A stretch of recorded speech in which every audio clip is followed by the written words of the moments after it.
Hello students. Now today we start the new topic centripetal acceleration in uniform circular motion. When a body performing uniform circular motion, an acceleration is always acting on the body which act always towards the center of circular orbit. That acceleration is called centripetal acceleration. तो अब हम लोग क्या करेंगे, centripetal acceleration के expression को derive करेंगे for a body जो कि यूनिफॉर्म सर्कुलर मोशन परफॉर्म कर रही होगी। तो अब सबसे पहले यहां पर हम एक बॉडी कंसीडर करेंगे।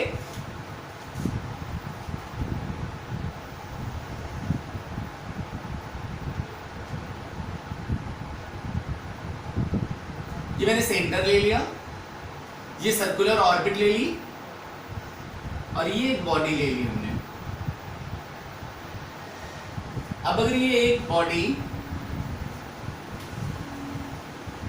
आर रेडियस के सर्कुलर ऑर्बिट में रिवॉल्व कर रही है uniformly in circular orbit, then this motion is said to be uniform circular motion.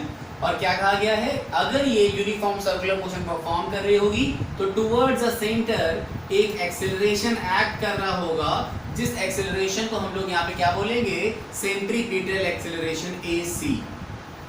इसको रिप्रेजेंट कर देते हैं हम लोग AC। AC का मतलब हो गया यहाँ पर एक्सेलरेशन, कौन सा, सेंट्रीपिटल। तो सेंट्रीपिटल एक्सेलरेशन यहाँ पर AC से रिप्रेजेंट कर दे रहे हैं। तो अब बेटा हमें ये सेंट्रीपिटल एक्सेलरेशन डिराइव करना है, तो ये हम कैसे डिराइव करेंगे इस पर जरा बात करते हैं। तो सबसे पहला काम कि सेंट्रीपिटल एक्सेलरेशन को डिफाइन कर दीजिए। तो क्या होगा definition of centripetal acceleration?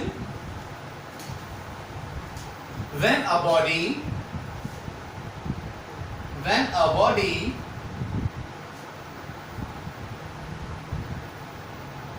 performing uniform circular motion,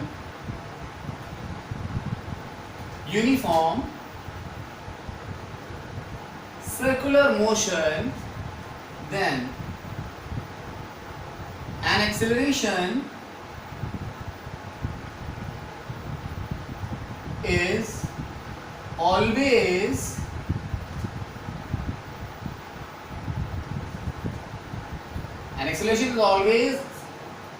acting on body which directed towards the center of circular orbit। That means ये circular orbit के center पर act कर रहा होगा, is called centripetal acceleration। तो क्या है सेंट्रीपिटल एक्सेलरेशन? जब कोई बॉडी यूनिफॉर्म सर्कुलर मोशन कर रही होगी तो during the uniform circular motion उस बॉडी पर जो एक्सेलरेशन लग रहा होगा टुवर्ड्स द सेंटर, उस एक्सेलरेशन को ही हम लोग यहाँ पर सेंट्रीपिटल एक्सेलरेशन बोलते हैं। तो ये तो हो गया डेफिनेशन। अब हम लोग निकालेंगे एक्सप्रेशन कि कितना अमाउंट और किन किन पैरामीटर पर ये डिपेंडेंट है। तो सेंट्रीपिटल एक्सेलरेशन निकालने के लिए हमें क्या करना होगा, जब भी हमें एक्सेलरेशन निकालना होता है तो हम एक्सेलरेशन निकालने के लिए rate of change of velocity की बात करते हैं। और क्योंकि यहाँ पर यूनिफॉर्म सर्कुलर मोशन हो रहा है तो during the motion speed of the body will remain constant but velocity varies continuously due to the change in direction में चेंज होने की वजह से वेलोसिटी लगातार चेंज हो रही होगी। तो अब हम यहाँ पर क्या करेंगे, अगर हमें एक्सेलरेशन निकालना है तो एक्सेलरेशन होता है rate of change of velocity, that means change in velocity upon time interval. तो सबसे पहला काम हमारा क्या है, हमें वेलोसिटी में चेंज निकालना है। अगर हमने वेलोसिटी में चेंज निकाल लिया देन टाइम इंटरवल से डिवाइड करते ही हमें एक्सेलरेशन ऑब्टेन हो जाएगा, मिल जाएगा। तो सबसे पहला काम हम क्या करेंगे, सबसे पहले हम यहाँ पर डिफरेंट पोजीशंस पर, 2 डिफरेंट पोजीशंस पर वेलोसिटी इंट्रोड्यूस करेंगे, देन उन वेलोसिटीज में सबट्रैक्शन करेंगे और change in velocity find out करेंगे। चलिए शुरू करते हैं फिर। तो सबसे पहले मैंने बॉडी को जिस पोजीशन पर कंसीडर किया है उस पोजीशन पर ही इसकी वेलोसिटी मेंशन कर दे रहे हैं। तो यहाँ पर जो टेंजेंशियल वेलोसिटी रिप्रेजेंट होगी कुछ इस तरीके से, ये मैंने कहा यहाँ पर वेलोसिटी हो गई v1। मैंने कहा टाइम इंटरवल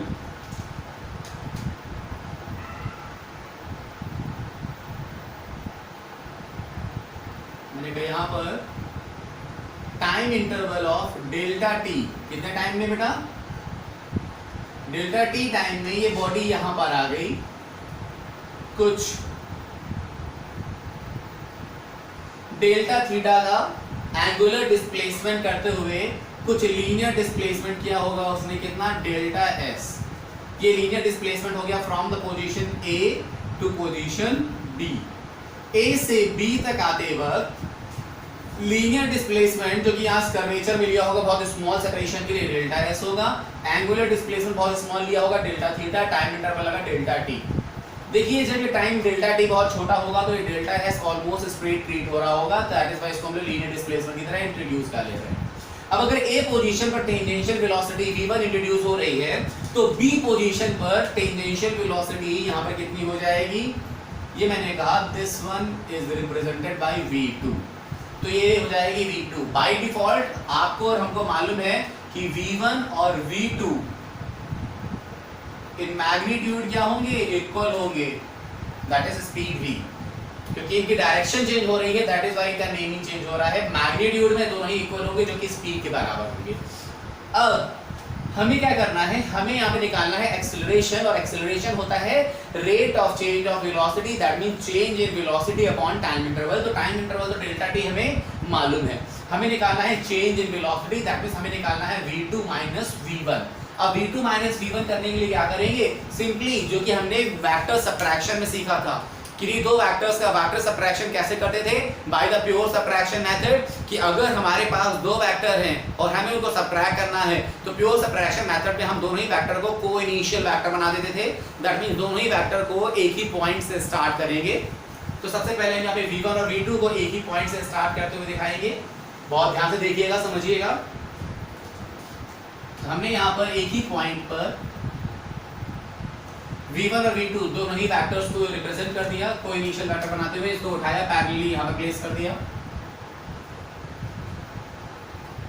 पैरेलली लेके जाएंगे सेम लेंथ में।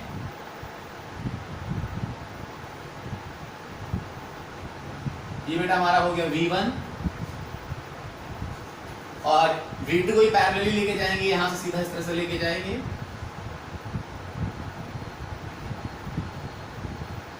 ये हमारा हो गया बेटा v2। अब v1 एंड v2 वेक्टर्स तो आगे बेटा, v1 और v2 के बीच का एंगल कितना होगा, देखिए बहुत सारी बुक्स में और बहुत सारे डेरिवेशंस करते वक्त टीचर्स क्या करते हैं, सीधा बता देते हैं कि ये डेल्टा थीटा है तो ये भी डेल्टा थीटा होगा। बट मेरा क्वेश्चन ये राइज होता है कि बेटा जब तक आप चीज़ों को डिराइव नहीं करेंगे तो डेरिवेशन समझ में कहाँ आएगा। दैट मीन्स आप ये पता करना होगा डेल्टा थीटा क्यों होगा, तो उसके लिए यार हम लोग ज्योमेट्री का यूज करते हैं, बहुत ध्यान से देखिएगा, समझिएगा। अगर मैंने यहाँ पर v1 के लाइन ऑफ एक्शन को थोड़ा सा बढ़ा दिया, एक्सटेंड कर दिया, और v2 के लाइन ऑफ एक्शन को थोड़ा सा बैकवर्ड करके ले आए, अब देखिएगा अगर हम यहां से इस रेडियस को एक्सटेंड कर दें थोड़ा सा, तो जरा देखिएगा, ये था मेरा नेमिंग में A, ये था B, ये है O, मैंने इस पॉइंट को बोल दिया यहाँ पर C, इस पॉइंट को बोल दिया यहाँ पर D। अब जरा देखिएगा वेलोसिटी क्या थी, सर्कमफेरेंस के टेंजेंशियल। अगर वेलोसिटी सर्कमफेरेंस पर टेंजेंट है और रेडियस सर्कमफेरेंस पर क्या होता है, परपेंडिकुलर, तो ये टेंजेंट और रेडियस एक दूसरे के परपेंडिकुलर हो गए, दैट मींस ये एंगल कितना हो जाएगा, ये एंगल बन जाएगा हमारा 90 डिग्री। बहुत ध्यान से समझिएगा क्योंकि सारा का सारा खेल यहाँ पर ज्योमेट्री का है, डायग्राम का है, बहुत ध्यान से देखिएगा। तो ये एंगल जो है बेटा CBD एंगल कितना आ गया, 90 डिग्री आ गया। ये डेल्टा थीटा था बेटा हमारे पास, तो अगर ये डेल्टा थीटा था तो यहाँ पर ये कितना है, यहाँ पर ये है 90 डिग्री, क्योंकि बेटा यहाँ पर भी क्या है, ये है टेंजेंट और ये है रेडियस, और टेंजेंट रेडियस पर क्या होता है, परपेंडिकुलर होता है। अब अगर ये है 90, ये है डेल्टा थीटा, तो ये एंगल कितना आ जाएगा, ये एंगल आ जाएगा हमारा 90 माइनस डेल्टा थीटा। तो ये एंगल आ गया हमारा BCD एंगल आ गया हमारा 90 माइनस डेल्टा थीटा। अब जरा बहुत ध्यान से देखिएगा, अगर ये 90 है, ये 90 माइनस डेल्टा थीटा है, तो ये रिमेनिंग एंगल कितना आ जाएगा, तो ये रिमेनिंग एंगल आ गया यहाँ पर, ये एंगल कितना हो जाएगा, ये हो जाएगा, अगर ये 90 है, ये 90 minus delta theta, so this one must be delta theta. तो ये एंगल कितना हो जाएगा, डेल्टा थीटा। आप जरा ध्यान से देखिएगा, ये डेल्टा थीटा किसके बीच का एंगल है, ये डेल्टा थीटा एंगल है V1 के लाइन ऑफ एक्शन और V2 के लाइन ऑफ एक्शन के बीच का एंगल।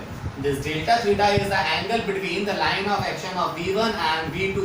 तो V1 और V2 के लाइन ऑफ एक्शन के बीच एंगल कितना आ गया, डेल्टा थीटा आ गया। दैट मींस यहाँ पर एंगल कितना होगा, डेल्टा थीटा होगा। अब ये नहीं है कि ये होगा, आपने खुद देख लिया है ज्योमेट्री से कि ये डेल्टा थीटा एंगल है। तो अब अगर यहाँ पर बात करें हम, ये V1 वेक्टर हो गया, ये V2 वेक्टर हो गया और उनके बीच का एंगल आ गया डेल्टा थीटा। अब अगर हमें वेलोसिटी में सबट्रैक्शन निकालना है तो हम क्या निकालेंगे, change in velocity, that means final velocity minus initial velocity. So हम जब प्योर सबट्रैक्शन मेथड लगाते हैं तो फाइनल वेलोसिटी V2 और इनिशियल वेलोसिटी V1, तो V2 में से V1 सबट्रैक्ट करेंगे तो क्या करेंगे, हेड से हेड ज्वाइन कर देंगे और हेड से हेड ज्वाइन करने पर डायरेक्शन ऑफ रिजल्टेंट वेक्टर किधर हो जाएगा, V1 से V2 की तरफ, क्योंकि हम यहाँ पर क्या करने वाले हैं, V2 माइनस V1 करने वाले हैं। तो ये V2 माइनस V1 कितना हो जाएगा, this one is delta V। I hope यहाँ तक कोई दिक्कत नहीं है। अगर आप V1 के मैग्नीट्यूड की बात करेंगे तो बेटा ये भी V है, और V2 की मैग्नीट्यूड की बात करेंगे तो ये भी V है। एक काम करते हैं, ये जो ट्रायंगल फॉर्म हो गया है इसको भी हम यहाँ पर नेमिंग कर देते हैं।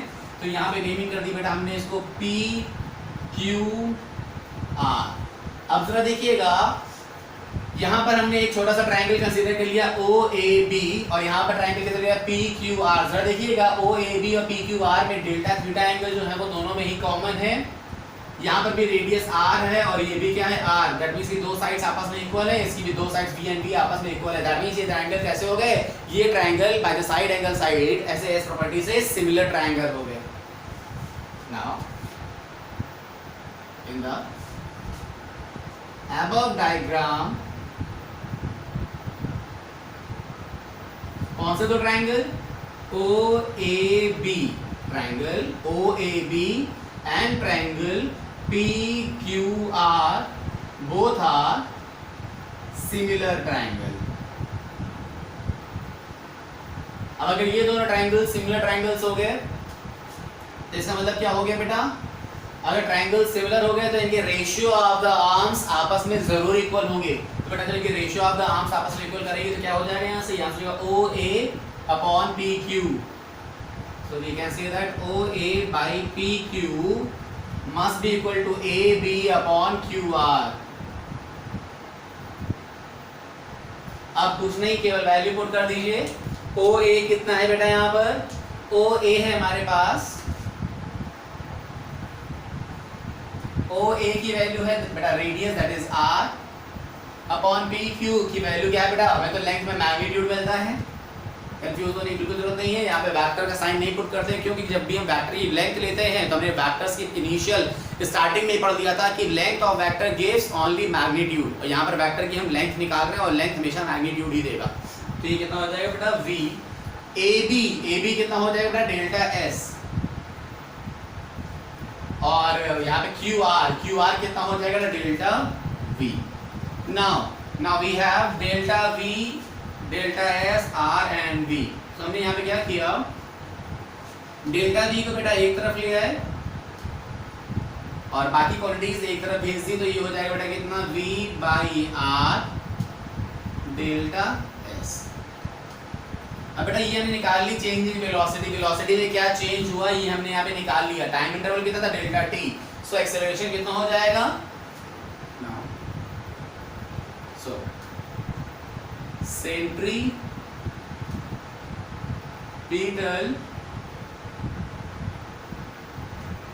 एक्सेलरेशन।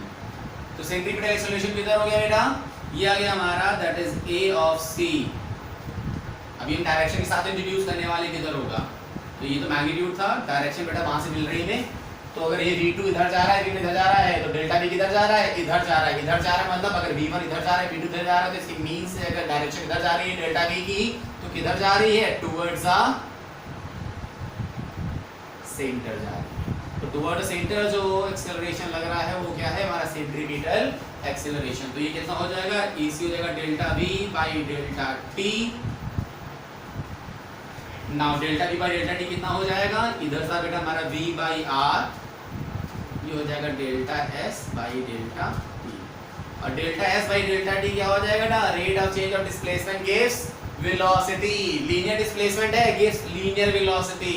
सो यहां से रिजल्ट क्या आ जाएगा, जरा सही क्वांटिटीज हम रब कर दे रहे हैं क्योंकि इसमें यूज कर चुके हैं। सो यहां से सेंट्रीपिटल एक्सीलरेशन कितना आ गया, that AC is equal to V by R, और ये delta S by delta T क्या आ गया, अगेन V लीनियर वेलोसिटी। सो AC कितना आ गया, सेंट्रीपिटल एक्सेलरेशन आ गया यहाँ से V square by R। This is centripetal acceleration. किधर लग रहा है बेटा, always towards the centre of circular orbit. One more thing, ये तो हमने इन टर्म्स ऑफ लीनियर वेलोसिटी बात कर ली। हमें मालूम बेटा लीनियर वेलोसिटी और एंगुलर वेलोसिटी का भी अपना एक रिलेशन होता है। क्या होता है बेटा, तो उसके लिए हम यहाँ पे बात कर ले रहे हैं।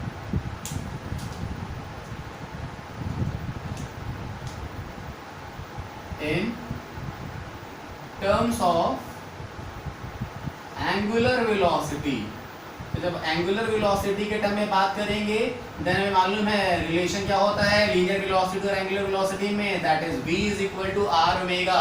सो अगर v equal to r omega होता है तो यहाँ पे हम जब v की वैल्यू r ओमेगा पुट करेंगे तो AC कितना हो जाएगा, ये हो जाएगा हमारा r square omega square upon r। तो ये r से स्क्वायर चला जाएगा, AC कितना आ जाएगा, this one is r omega square. In terms of angular velocity this one is r omega square, and in terms of linear velocity centripetal acceleration is v square by r।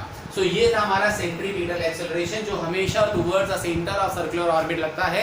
यही acceleration जो कि towards the center of circular orbit लगता है, जिसकी वजह से हमें एक force feel होता है towards the center, जिस force को हम लोग बोलते हैं centripetal force, क्योंकि centripetal acceleration की वजह से obtain होता है। so that is why this force is called as centripetal force। अब देखिए जब बात करते हैं यूनिफॉर्म सर्कुलर मोशन करती हुई किसी बॉडी की, तो बेटा जब भी कोई बॉडी यूनिफॉर्म सर्कुलर मोशन करती है तो उसमें दो फोर्सेस का नेम इंट्रोड्यूस होता है। दो तरीके के फोर्स यहाँ पर लाई करते हैं, जिसको हम लोग ने अभी एक नाम दिया centripetal force, and one more force जिसको हम लोग स्यूडो फोर्स भी बोलते हैं, जो कि एक तरीके से इमेजिनरी या फॉल्स फोर्स माना जाता है, जिसको हम लोग सेंट्रीफ्यूगल फोर्स बोलते हैं। तो अब हम लोग बात करने वाले हैं यहाँ पर फोर्सेस की when a body performing uniform circular motion. तो अब इसको रब कर दे रहे हैं, आई होप आप समझ गए होंगे।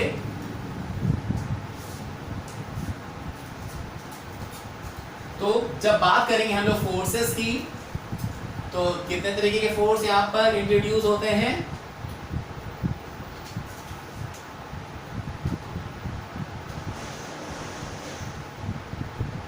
Force on a body performing UCM uniform circular motion. तो बेटा यहाँ पर दो तरीके के फोर्स के बारे में बात करेंगे हम लोग। फर्स्ट जो है बेटा जिसको हम लोग बोलेंगे यहाँ पर सेंट्रीपिटल फोर्स। तो ये तो सिंपली क्योंकि सेंट्रीपिटल एक्सेलरेशन आ रहा है उसके कॉज से जनरेट हो रहा है, तो इसका रीजन है, ये रियल फोर्स है, तो इसको हम ऐसे यहाँ पर डिफाइन करेंगे simply, when a body performing UCM then the force act on body towards the center of circular orbit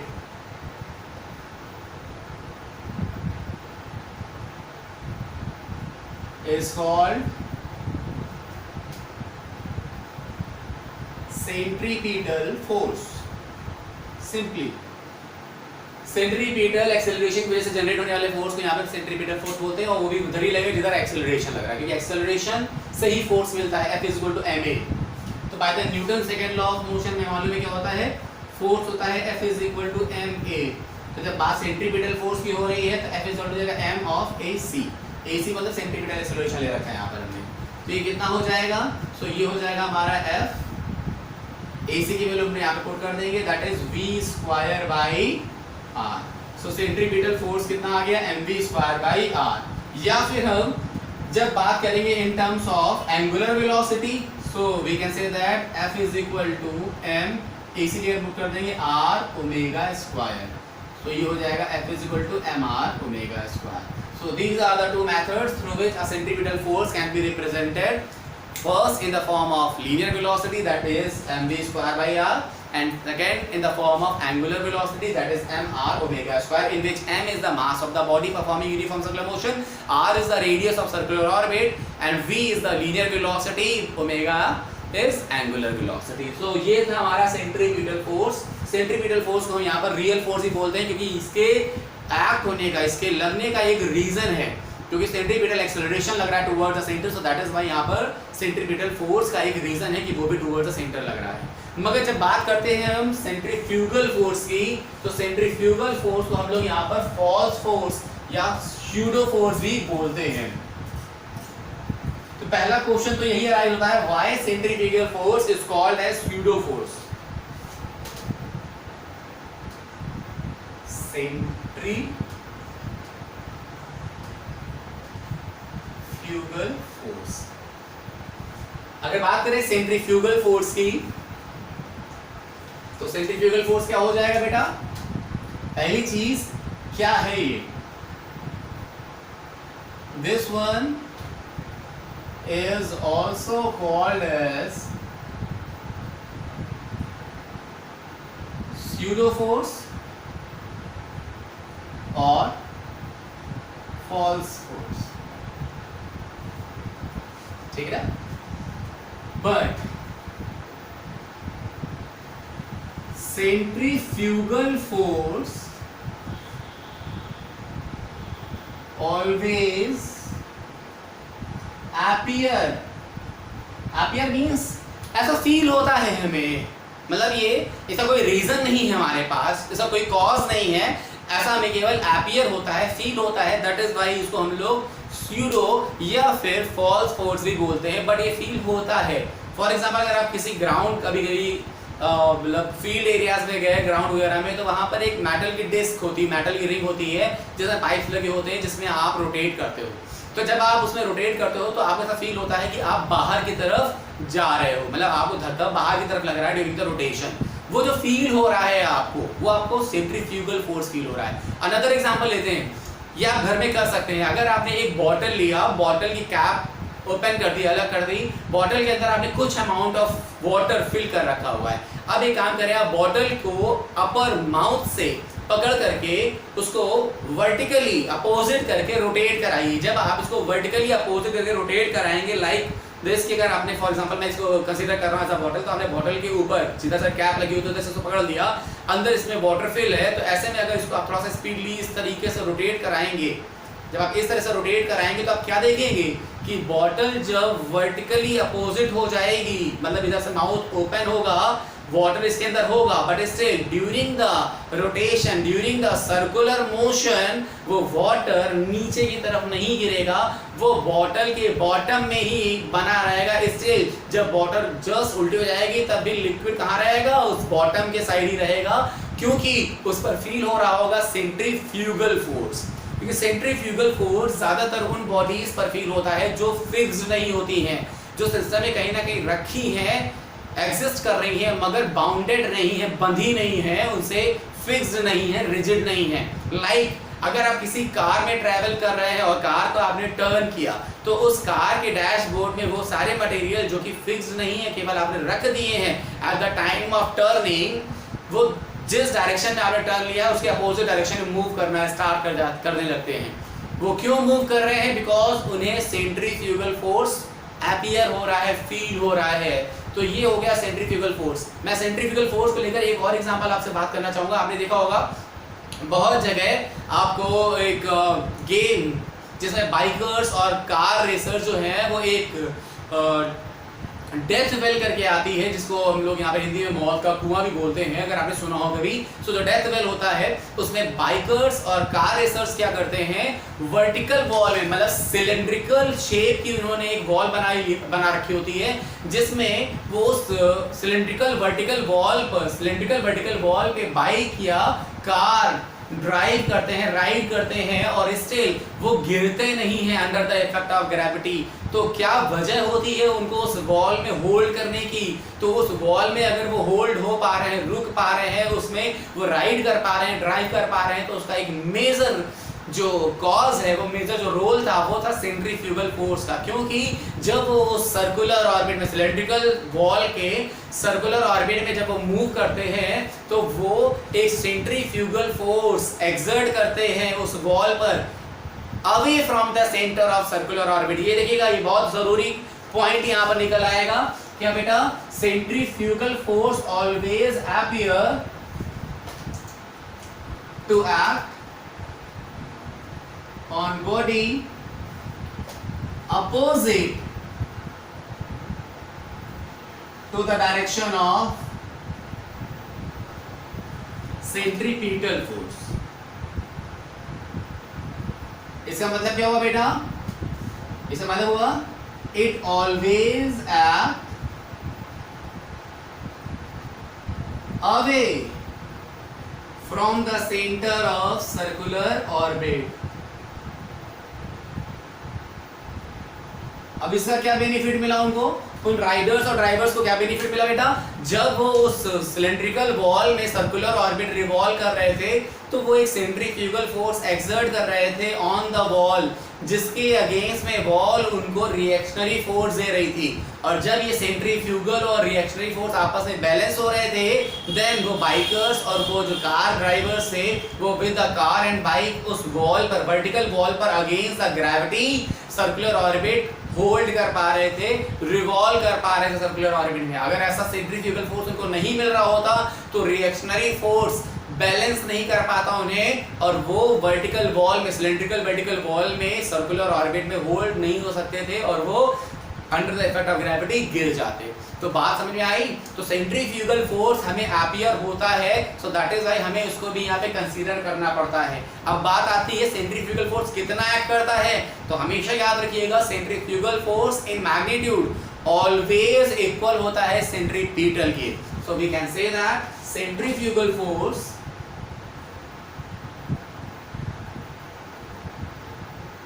in magnitude always equal to centripetal force. So we can say that centrifugal force is also mv square by r या फिर mr omega square. I hope आपको ये बात समझ में आ गई होगी। ये मैं साफ साफ यहाँ मेंशन कर दूं, इन मैग्नीट्यूड, क्योंकि डायरेक्शन में जस्ट अपोजिट होते हैं ये दोनों force. Centripetal force always towards the center of circular orbit, centrifugal force always away from the center of circular orbit। I hope बात क्लियर हो गई होगी आपकी। आज इतना ही रखेंगे, नेक्स्ट में हम सर्कुलर मोशन की कुछ और एग्जांपल्स लेकर आएंगे, कुछ और बात करेंगे। आज के लिए इतना ही। Thank you class.